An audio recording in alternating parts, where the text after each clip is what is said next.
Bonjour à tous, c'est aujourd'hui que débute cette aventure qu'est le condensé. Merci beaucoup d'être présents. Alors on commence tout de suite, voici le condensé du lundi 1er juin 2020.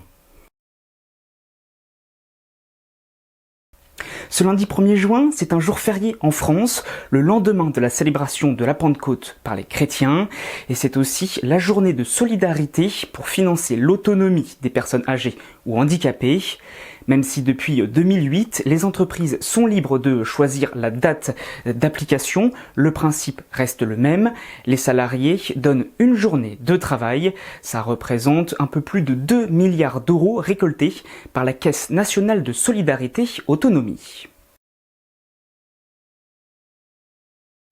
Le 1er juin, il y a des changements. Par exemple, les tarifs réglementés du gaz d'Engie diminuent de 2,8% en moyenne selon la Commission Régulation de l'énergie.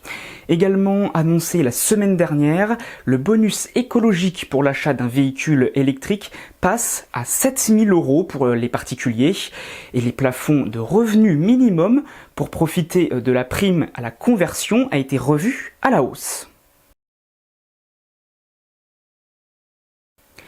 La phase 2 du déconfinement commence demain, le Premier ministre Édouard Philippe l'avait déjà annoncé, mais je vous rappelle les informations importantes à retenir. La limite de déplacement à 100 km/h autour du domicile est supprimée. Pour les départements en zone verte, les salles de sport, piscines, parcs, musées ou encore théâtres peuvent réouvrir, tout comme les lycées. Pour le tourisme, les campings et les villages vacances peuvent accueillir de nouveau du public. Et pour ceux qui sont en zone orange, l'Île-de-France, la Guyane et Mayotte, il faut attendre le 22 juin. Enfin, pour les bars, cafés et restaurants, en zone verte, les établissements peuvent recevoir en salle. En zone orange, c'est seulement en terrasse. Et pour accompagner toutes ces annonces, l'application mobile Stop Covid sera disponible au téléchargement à partir de demain et c'est à midi.